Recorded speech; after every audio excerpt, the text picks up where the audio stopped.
네, 이 시간에 나눌 주제는 이중 예정론에서 삼중 예정론으로라는 주제입니다. 이중 예정론에 대해서는 우리 성도님들께서 많이 들어보셨을 것입니다. 또한 이제 아울러서 예정설이라고 이렇게 얘기를 하지요. 칼뱅 선생이 이제 주로 많이 논증을 한 이후에 예정론이라고 하는 이제 그런 교리가 개혁 교회에서 개혁주의에서 확립이 되었는데요. 칼뱅 선생은 이제 이 예정과 관련해서 선택과 유기해서 선택된 자와 유기된 자 이렇게 두 부류의 그런 어떤 하나님의 예정이 있으시다라고 이렇게 이제 논리를 이렇게 이제 교리를 전개를 했습니다. 그런데 이 칼뱅 선생의 이중 예정론에 대해서는 이제 많은 어떤 그 비판들이 가해지고 있습니다. 그런 비판들이 이제 제기되는 이유들에 대해서도 이제 아주 지금까지 많은 논의가 이제 있어 왔습니다. 우리 성도님들께서도 이 예정론과 관련해서는 굉장히 이해하기도 어렵고 또 설명하기도 어렵다 이렇게 생각을 하실 텐데요. 이 예정과 관련된 논의는 성경 말씀 중에서도 가장 단단한 음식에 해당되는 이제 그런 어떤 말씀이기 때문에 그러한 그 어려움이 있는 것으로 모두들 이해를 하고 있습니다. 저 또한 이 예정론과 관련해서 이제 많은 그런 묵상들을 해왔고 지금도 이제 그 묵상을 여전히 진행하고 있는데요. 칼뱅 선생이 이야기한 그 이중 예정 그 론에 대한 어떤 많은 어떤 그 비판론 이러한 부분들을 감안하고 또 성경 말씀을 전체적으로 살펴보았을 때 저는 이중 예정에서 삼중 예정 하나님의 그 예정은 이중 예정이 아니라 삼중 예정으로 이렇게 보는 것이 보다 더 성경에 부합하지 않을까라는 이제 그런 생각을 해봅니다. 그래서 이 삼중 예정론에 대해서 오늘 성도님들과 나눠보고자 합니다.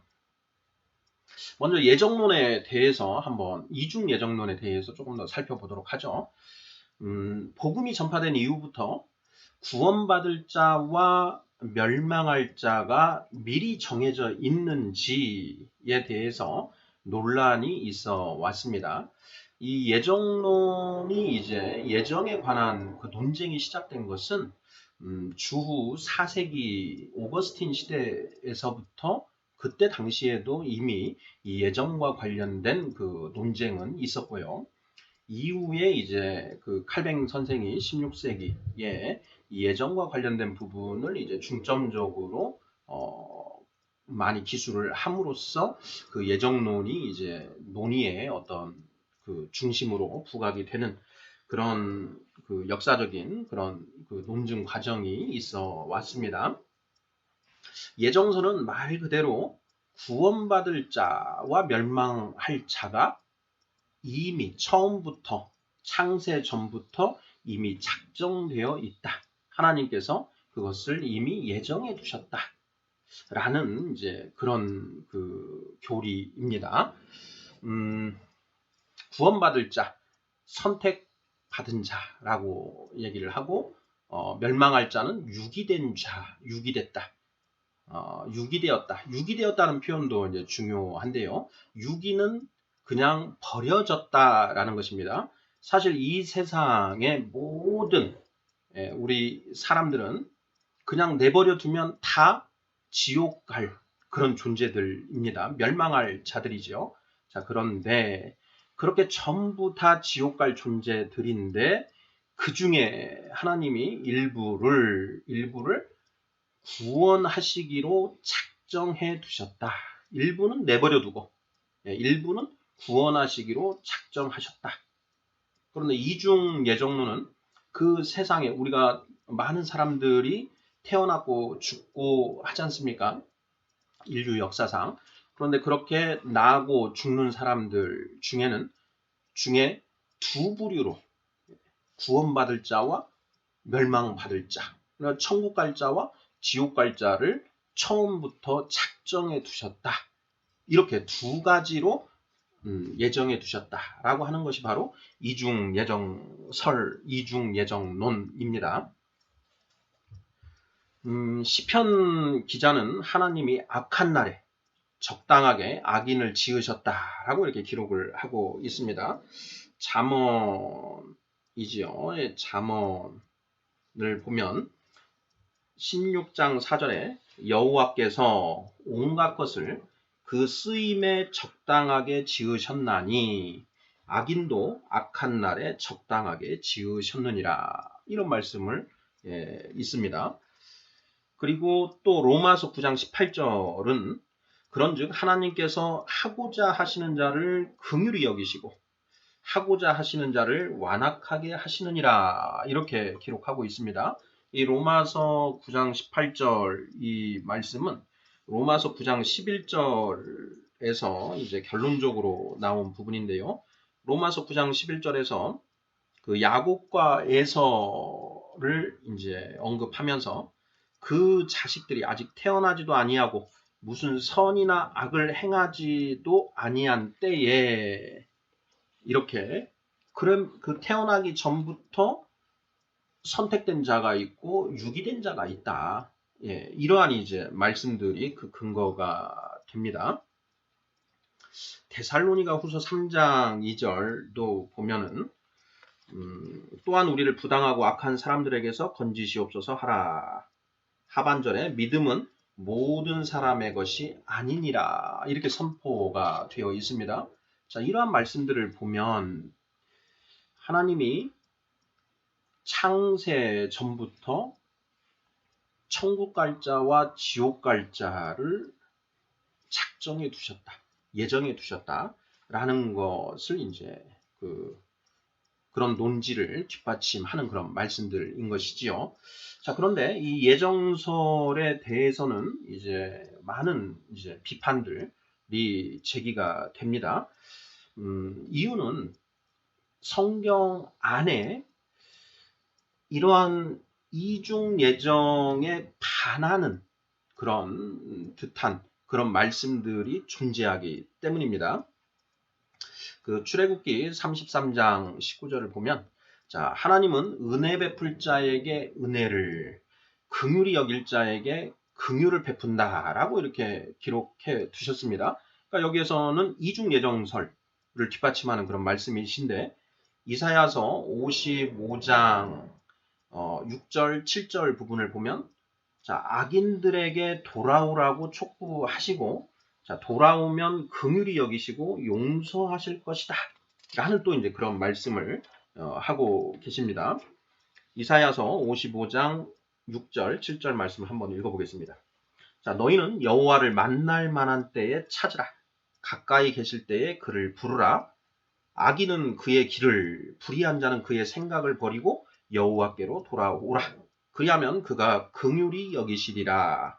우리 하나님께로 돌아오라. 그가 너그럽게 용서하시리라. 이렇게 기록이 되어 있습니다. 악인들에게 돌아오라 라고 이렇게 촉구를 하시면서 돌아오면 내가 다 용서하고 너희를 긍휼히 여길 것이다. 이런 말씀이 성경에 기록되어 있다라는 것이죠. 자, 에스겔 33장 11절 말씀도 그렇습니다. 에스겔 33장 11절 말씀입니다. 자, 너는 그들에게 말하라. 주 여호와의 말씀이니라.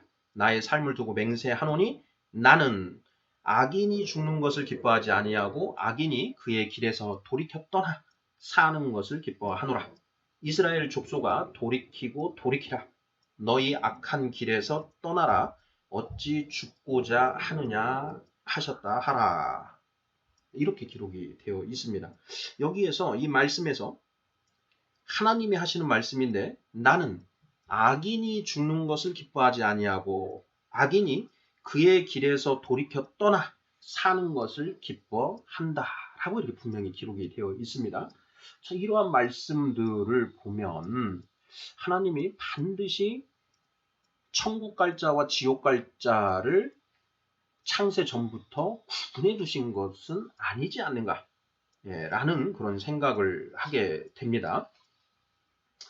자, 우리 성경은 말세에 모든 육체에 성령을 부어 주실 것이다. 이렇게 말씀을 하고 있습니다. 사도행전 2장 17절 말씀이지요. 이 부분은 이제 그 요엘서 2장 28절 말씀을 이제 사도 베드로가 인용해서 이제 오순절 성령 강림 사건 그 당일날 그 성전 앞에서 설교할 때 인용한 어떤 그런 이야기이지요. 이 말씀에 의하면 예수님께서 부활 승천하신 이후에는 하나님이 모든 육체에 성령을 부어 주실 것이다. 이렇게 이야기를 합니다. 단 조건이 있죠. 사도행전 2장 38절에서 베드로가 이르되 너희가 회개하여 주 예수 그리스도의 이름으로 각각 세례를 받으라. 그리하면 죄사함을 받고 성령의 선물을 받을 것이다. 이렇게 선포를 합니다. 그러니까 말세에 하나님이 성령을 아낌없이 나누어 주시는데 다만 조건이 하나 있다. 너희가 회개하여 예수 그리스도의 이름으로 세례를 받으라. 그리하면 성령을 너희에게 나누어 선물로 주실 것이다. 라는 이제 그런 말씀인 거죠. 자, 이런 말씀도 보면은 하나님이 천국 갈 자와 지옥 갈 자를 창세 전부터 완전히 다 나누어 두신 것은 아니지 않는가 하는 그런 의구심에 빠지게 된다라는 것입니다. 베드로후서 3장 9절도 이런 말씀이 있습니다. 자, 주의 약속은 어떤 이들이 더디다고 생각하는 것 같이 더딘 것이 아니라 오직 주께서는 너희를 대하여 오래 참으사 아무도 멸망하지 아니하고 다 회개하기에 이르기를 원하시느니라. 이렇게 되어 있습니다. 여기에 보면 아무도 멸망하지 아니하고 이런 표현이 있죠. 예. 아무도 멸망하지 아니하고. 그리고 디모데전서 2장 6절 보겠습니다. 그가 모든 사람을 위하여 자기를 대속물로 주셨으니 기약이 이르러 주신 증거니라. 모든 사람을 위하여 자신을 대속물로 주셨다. 그러니까 예수님이 천국 갈 자, 선택된 자들만을 위해서 대속제물 되신 것이 아니라 모든 사람을 위하여 자신의 몸을 대속물로 주셨다. 이런 얘기입니다. 디모데전서 2장 4절에는 하나님은 모든 사람이 구원을 받으며 진리를 아는 데에 이르기를 원하시느니라. 이렇게 되어 있습니다. 모든 사람이 구원받기를 하나님이 원하신다. 당연히 이거 맞겠죠. 그런데 하나님이 창세전에 멸망할 자와 선택, 천국 갈 자, 지옥 갈 자와 천국 갈 자를 미리 작정해 두셨다면 모든 사람이 구원받기를 원하신다라는 그런 말씀과 충돌이 일어나지 않는가라는 그런 이제 의문들이 일어날 수밖에 없다라는 것입니다. 요한일서 2장 2절입니다. 그는 우리 죄를 위한 화목제물이니 우리만 위할 뿐 아니요 온 세상의 죄를 위하심이라. 온 세상의 죄를 위하여 예수님이 죽으셨다. 이런 얘기죠. 자, 이런 말씀들을 보면 하나님은 이 세상의 모든 사람들이 구원받기를 원하시고 계신다. 그러니 이 하나님의 구원의 은총은 보편적으로 정해진 것이지 누구 예정된 자들에게만 한정되어서 이루어지는 것이 아니지 않은가라는 그런 비판들이 쏟아질 수밖에 없는 것입니다. 자, 그러한 이유로 우리 예정론을 받아들이는 그 입장에서도 그것을 온전히 설명해내기가 어렵다라는 것이죠. 그래서 이 예정과 관련된 그 성경 말씀은 간단한 음식에 해당되고 이 예정을 온전히 이해하는 것은 굉장히 어렵다. 이렇게 이제 그 말을 하게 됩니다. 저는 이 예정설, 분명히 우리가 에베소서 1장 4절 그런 등의 말씀을 보면 하나님이 창세 전부터 작정하시고 이렇게 예정을 하셨다라는 그런 표현들이 성경 곳곳에 나오기 때문에 그 예정에 대한 부분을 아예 부인하는 것은 성경에 반한다. 이렇게 생각을 합니다. 저는 문제가 이중 예정으로 본 데에 있지 않은가. 이런 생각을 합니다. 그래서 저는 삼중 예정이 맞지 않은가. 이런 묵상을 하게 되었는데요. 자, 삼중 예정이라는 것이 이제 무엇인지 한번 살펴보도록 하겠습니다. 자, 삼중 예정은 이중 예정론은 하나님이 예정을 하셨는데 천국 갈 자와 지옥 갈 자 이렇게 둘로 예정을 하셨다라는 것입니다. 자, 삼중 예정론은 자, 천국 갈 자와 지옥 갈 자 그리고 순종 여부에 따라서 천국으로 갈 수도 있고 지옥으로 갈 수도 있게끔 예정하셨다. 그래서 세 번째 예정, 그러니까 천국 갈 자, 세 번째로 지옥 갈 자, 그 중간에 하기에 따라서 천국 갈 수도 있고 지옥 갈 수도 있게끔 구원과 멸망이 확정되지 않은 채로 예정해둔 그런 부류가 있다라는 것입니다. 요컨대 삼중예정설은 하나님이 이 세상의 사람들 한 사람 한 사람을 자 구원받을 자, 멸망할 자 또는 네가 하기에 따라서 구원과 멸망이 확정되지 않은 자 하기에 따라서 구원받을 수도 있고 지옥 가둘 수도 있는 그렇게 세 부류로 예정을 하셨다라는 이런 이제 입장입니다. 성경 66권을 통관해서 살펴보면 반드시 구원받을 자 그리고 반드시 멸망할 자 분명히 존재합니다.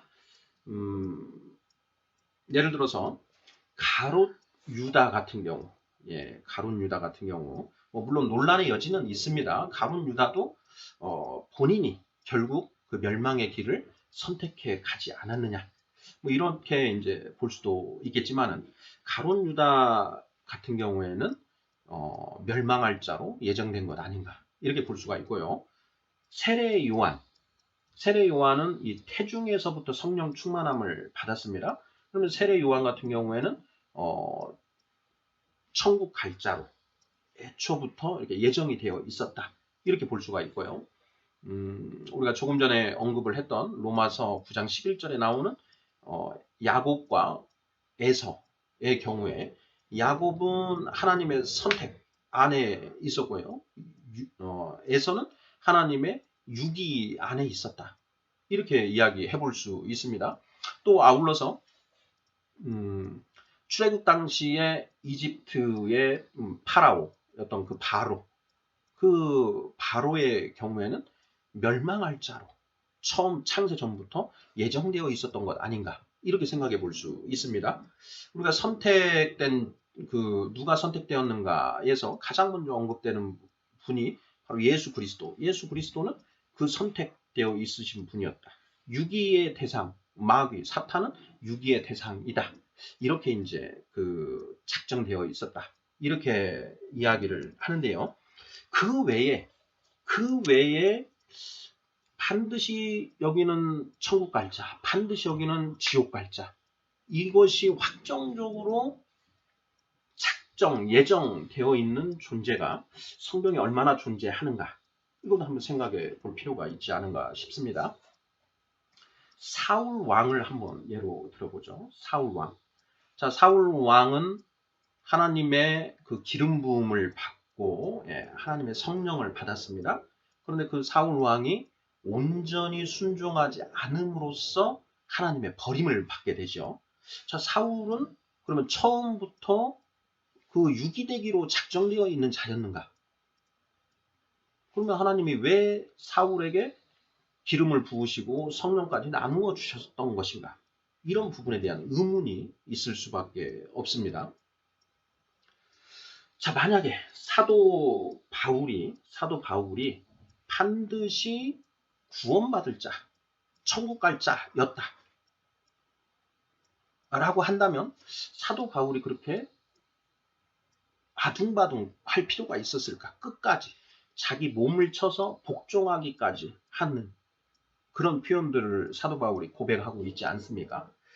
네, 이런 부분들이 잘 해석되지 않는다라는 것이죠. 무엇보다도 이런 말씀들이 있습니다. 신명기 11장 26절부터 28절 말씀을 한번 보지요. 신명기 11장 26절부터 28절입니다.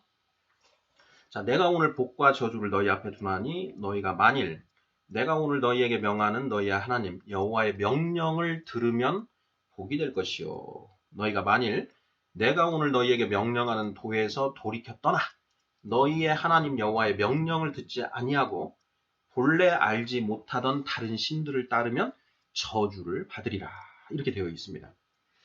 하나님이 모세를 통해서 유대인들에게 율법을 주시면서 너희가 만일 이 율법을 모두 지켜 행하면 천국 갈 것이요. 그렇지 않으면 지옥 갈 것이다. 저주를 받을 것이다. 이렇게 말씀하십니다. 자, 율법을 받은 이 이스라엘 백성들은 이제 자기가 하기에 따라서 천국 갈 수도 있고 지옥 갈 수도 있다라는 것이죠. 이것뿐만이 아닙니다. 갈라디아서 5장 16, 17, 18절 한번 보겠습니다. 갈라디아서입니다. 갈라디아서 5장 16, 17, 18절 읽어보겠습니다. 내가 이르노니 너희는 성령을 따라 행하라. 그리하면 육체의 욕심을 이루지 아니하리라. 17절 육체의 소욕은 성령을 거스르고 성령은 육체를 거스르나니 이 둘이 서로 대적함으로 너희가 원하는 것을 하지 못하게 하려 함이니라. 18절 너희가 만일 성령의 인도하시는 바가 되면 율법 아래에 있지 아니하리라. 이렇게 되어 있습니다. 이 갈라디아서 5장 16, 17, 18절 이 말씀의 요지는 대략 이렇습니다. 율법 시대가 아닌 성령 시대에 예수님이 그리스도이심을 믿고 예수님의 이름으로 세례를 받으면 하나님이 우리의 죄를 사하여 주시고 성령을 선물로 주십니다. 그러면 우리 안에 육체의 소욕과 성령이 이제 같이 공존하게 되는 것이지요. 자, 그 상태에서 우리가 육체의 소욕을 계속 쫓아가면서 살 것이냐, 아니면 성령님의 인도하심에 순종하면서 나아갈 것이냐.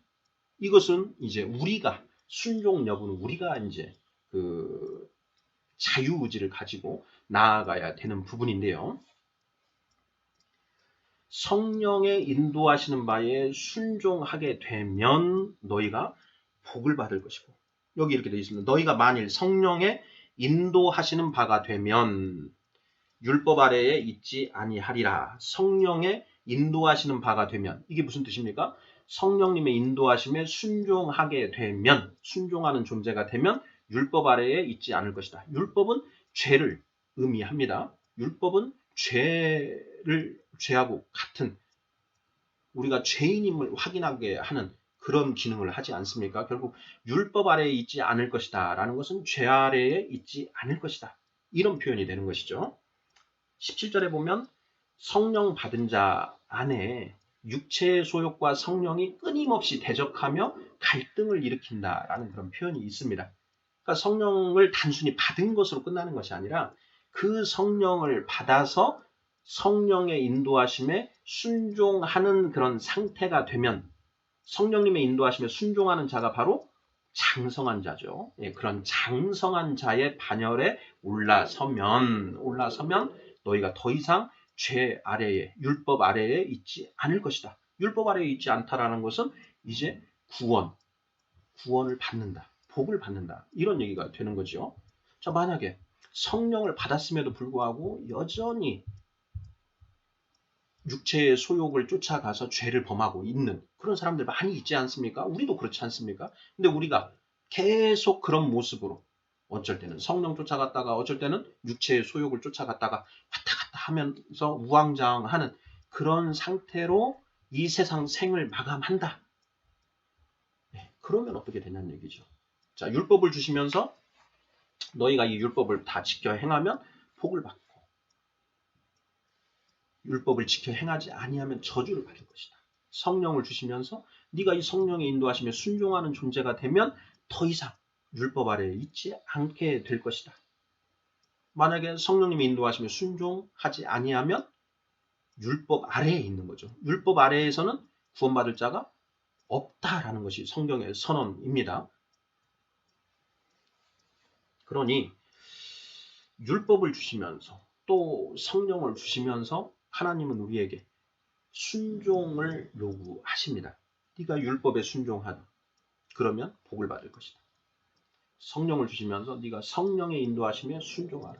그리하면 네가 구원받을 것이다. 이렇게 말씀하신다는 것이죠. 바로 이것이 자유의지를 우리에게 주신 하나님이 원하시는 거라는 거죠. 하나님은 우리가 자발적으로 순종하길 원하십니다. 그 자발적인 순종이 어떻게 가능하느냐? 성령이 우리 안에 들어오심으로써 그 성령님의 인도하심이 있기 때문에 거기에 자발적인 순종이 가능해진다. 순종의 메커니즘은 따로 또 논의를 해봐야 되는 부분이고요. 자, 마지막으로 창세기 12장을 한번 보겠습니다. 창세기 12장. 아브라함에 대해서 이제 하시는 말씀인데요. 12장 3절입니다. 2절부터 읽어보죠. 내가 너로 큰 민족을 이루고 내게 복을 주어 내 이름을 창대하게 하리니 너는 복이 될지라. 무슨 복이 되느냐? 구원의 복이, 구원의 근본, 복이 될 것이다. 3절입니다. 너를 축복하는 자에게는 내가 복을 내리고 너를 저주하는 자에게는 내가 저주하리니 땅의 모든 족속이 너로 말미암아 복을 얻을 것이라 하신지라. 이렇게 말씀하셨습니다. 하나님이 아브라함을 선택하시고 그 아브라함을 복의 근원으로 삼으셨는데 이 세상 그 다른 존재들이 아브라함을 축복하는 자는 복을 받고 아브라함을 저주하는 자는 저주를 받을 것이다. 이렇게 말씀하시는 것이죠.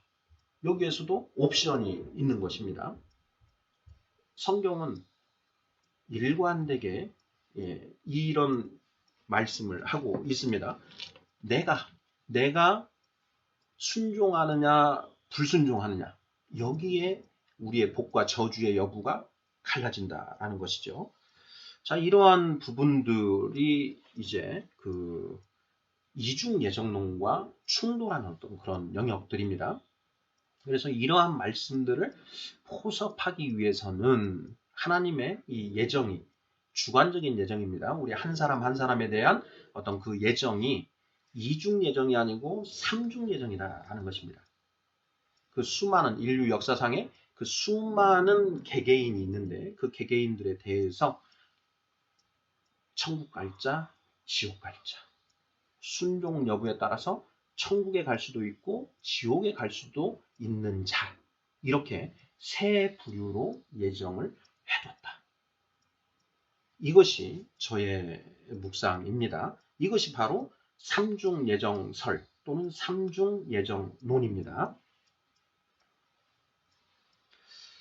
만약 그 예정설에 이중 예정설에 가해지는 가장 큰 비판이 이제 그 크게 두 가지라고 할 수가 있는데요.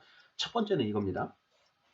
하나님이 천국 갈 자와 지옥 갈 자 이렇게 두 가지로만 예정을 해두셨다면 이 천국 가기로 작정된 자들은 어떻게 살든지 간에 또 누가 어떻게 하든지 간에 이 존재는 반드시 천국 갈 거 아니냐.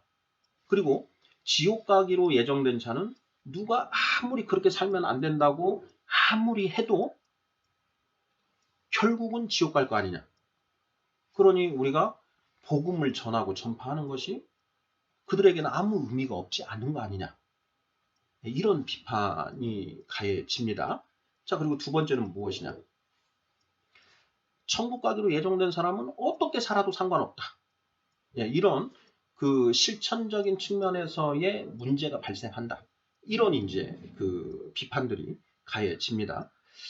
바로 이러한 비판들이 이제 우리가 조금 전에 살펴본 에스겔서, 너희가 회개하고 잘못을 뉘우치고 돌아오면 하나님이 얼마든지 용서해 주신다라고 하신 그 말씀들과 안 맞지 않은가 하는 이제 그런 비판들이 가해지는 것이죠.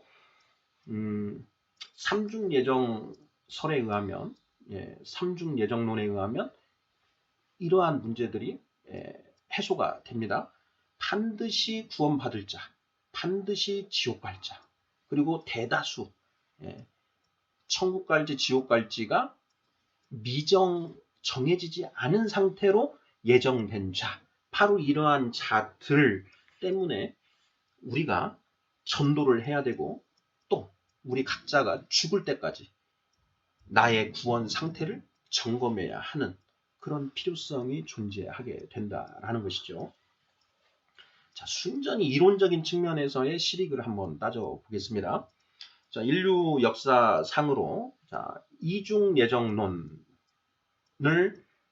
따르는 어떤 이중 예정론에 이제 따르는 그런 우리 선진들이 있었고요. 이것을 또 비판하는 입장에 있는 그런 그 선진들이 있었습니다. 그런데 이쪽에 있으신 분들이나 이쪽에 있으신 분들이나 다 성경 말씀을 근거로 해서 서로 논쟁을 한 것이지요.